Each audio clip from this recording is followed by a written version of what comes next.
Over the last almost 12 years here at Survival on Purpose, we've made a lot of videos, looked at a lot of gear, including a whole bunch of knives across a wide range of prices and styles. But one of the styles I always kind of go back to, I think it's like the benchmark for me, is a medium-sized fixed blade knife that can do a lot of stuff.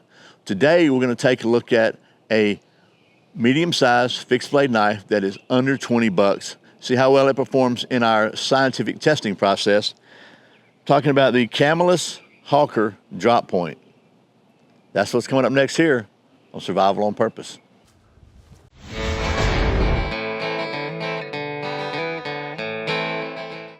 Welcome back to Survival on Purpose. My name's Brian. Thanks for joining me for another Sharp Saturday video where it's Saturday and we take a look at something sharp.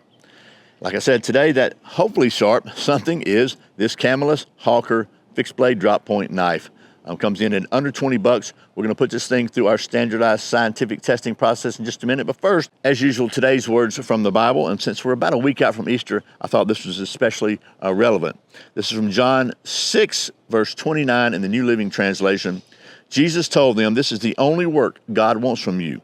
Believe in the one he has sent." And a big thank you to my friends at Hog Holsters for sponsoring today's video. Hog Holsters is the longest running channel sponsor. John Abbott at Hog Holsters is a really good friend of mine, and they make the holster I carry and have carried every day for many years. I'm wearing one right now. Hog Holsters are 100% made in the USA down to the very screws, and every single Hog Holster is painstakingly handcrafted to fit your exact pistol. No generic one-size-fits-all holsters there.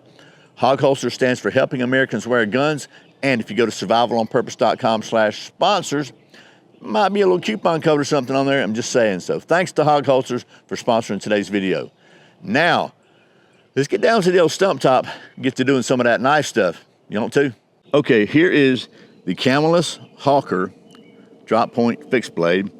This knife has an overall length of 9.5 inches and a 4.5 inch long blade of titanium coated 420 stainless steel. Has a kind of rubbery ergonomic grip. It's an overmolded full tang with a lanyard hole, drop point design with a certainly a hollow grind. A little bit of sharpening choil here, so I like the way that edge comes in. You don't have you can sharpen to the very end. Nice kind of a finger grooves, very grippy handle. Some kind of built-in kind of little jimping there on the back of the handle. Feels really good. The spine feels kind of sharpish, so we'll see, but it feels pretty good in my hand. So the knife itself seems like it's also very, very, very lightweight. Don't really know what it weighs, but it's pretty lightweight. I'd say it probably weighs 5 ounces. And it comes with this, okay, let's just say it like it is. It comes with this really cheap little sheath. But apparently the snap on it is pretty stinking good. Okay, there we go. So let's just see how well this thing fits in here. So there's no liner, no anything in there, no plastic liner. Slides right in. This was obviously a completely virgin sheath, never been had a knife in it, but it fit in there pretty good. And then the snap it works. And just a big old loose loop there. So some brads here, nothing fancy at all. It's just a very, very low budget sheath. But again, this is also a pretty low budget knife. It is, like I say, under 20 bucks. The list on this thing is $19.99. It sells for $17 on Midway USA. I actually caught it on sale on Midway USA for $6. It's 23 bucks or so on Amazon. Go figure that. That's one of the things I really like. I've been shopping on Midway for USA for a little while now because they really have some pretty cool deals on there very often. And then they've got this little picture of a knife here just so you'll know what it is you're holding. So nice little kind of a, almost, I don't know, different geometrical texture on here. And it feels really, really grippy. And it comes in this really, really nice blister pack. Okay, that being said, let's get to doing some of that nice stuff. And the first thing I like to do, and because this is a scientific process for us here, is to do the internationally standard sharpness test, the redneck sharp test. So let's get our testing medium out here and see if we can find, okay, that's a previous test spot there. So let's see what we get here. Let's see how this thing does. And okay, wow, man, this sucker, I like to check all parts of the blade. Okay, wow. Wow. That sucker, look at that. Would you look at all that hair there? Okay, we're going to give this sucker the coveted Yak Shaving Sharp Award. This sucker is, by golly, sharp right out of the box. Let's look at the very end of it even. Oh, man, it's like, wow.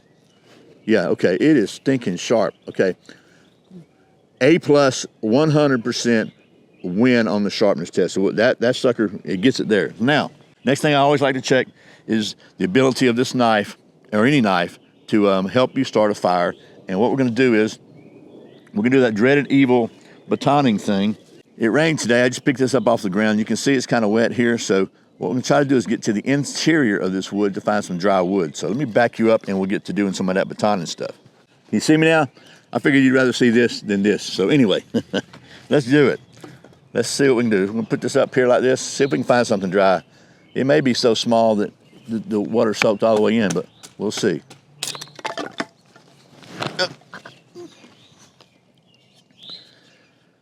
Okay, well, looks like we might have a little dry corner there. We're gonna go with that. We're just gonna go with it. So let's see how well this thing carves some of them there curls. You want to?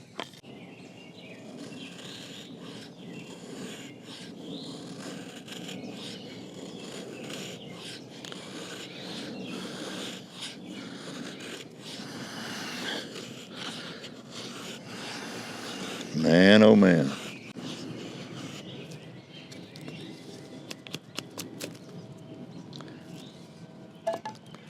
Not too shabby, I gotta say. I knew it would be. It'd be great because it is just so sharp.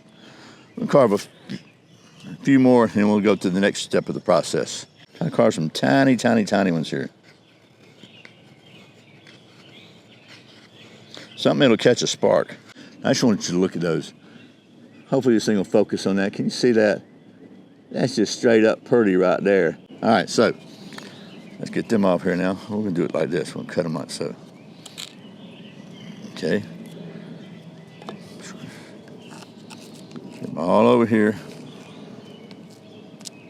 Now, you know as they say, any excuse is a good excuse to play with some fat wood. So I've got my fat wood here that's been out here in storage for about 13 years now.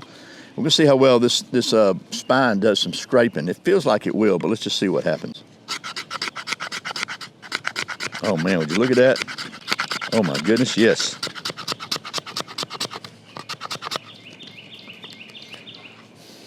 Can you smell that? Oh man, doesn't that smell good? Okay, today I got the ExoTac Nano Striker.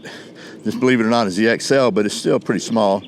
And we're just going to see how well it'll work in getting some of that fire going. Let's see how well this thing scrapes a ferro rod.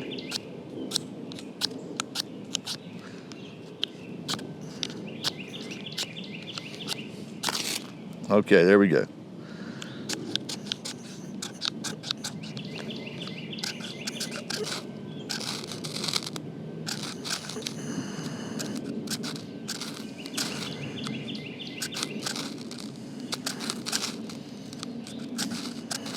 All right. I wanted to use a smaller one because I usually use a great big one, but sometimes you just want to have a small one. And it works. So what do you think we should do next in the old scientific process? Well, like I said, here at Survival on Purpose, we're all about the science. And over the last 12 or so years, we have painstakingly crafted and improved our cutting-edge knife testing facility. And one of the tests that we like to do on any fixed blade is to test the aerodynamic balance using our balance, orientation, and rotation device. So I think we should do that right now, don't you? And as always, proper scientific methodology is important.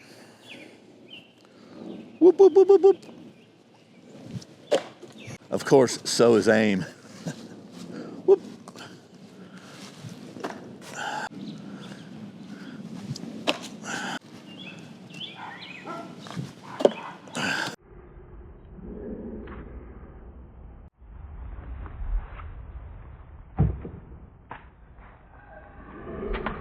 Oh.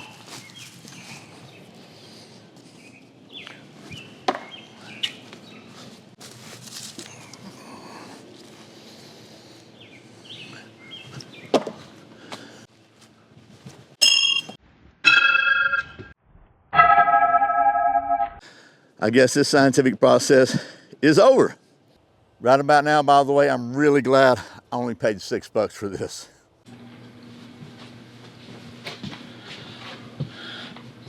Three, two, one. Well, in, like I said, almost 12 years now of testing and reviewing knives here on YouTube, I can only remember 2 times that this has actually happened. Both of those were during the balance testing. The other one, if I remember correctly, was a Schrade knife that the response I got from them was that it was a brand new design, and it had been it was just a dealer sample or a salesman sample that hadn't really been heat treated. They just rushed out to get it out. You know, a lot of people push back on that. I don't know. At this point in time, I don't care. It was many years ago. But this one, I can show you why I think this happened. So you can see the two little holes in the blade here. So really, there's only 3 little places that they're supporting that. And it's right here at the very end of the handle. So that's pretty much at a weak stress point. There's some little tabs running through there. I don't know what the tang does in here, but it really doesn't matter. I think this is a good lesson for all of us, that it's really, really important to put your knives in any tool actually that you plan on maybe possibly having to trust your life to a very, very rigorous testing and familiarization process before you take it into a situation where you might have to trust your life. And look, a knife designed as a hunting knife, a drop point hunter is what this is called. And maybe the tool you have with you that if something goes wrong, you have to trust your life with. So make sure you test your stuff. Don't just buy it and put it in your gear and take off out into the wild blue yonder there. So I was disappointed. Obviously, this thing did really well with all the cutting stuff, but not too great with the balance testing. So that's it. Hopefully this has been somewhat informative and maybe even reasonably entertaining. I really appreciate you watching Survival on Purpose. Remember, survival is not an accident, so be prepared. I'll see you next time.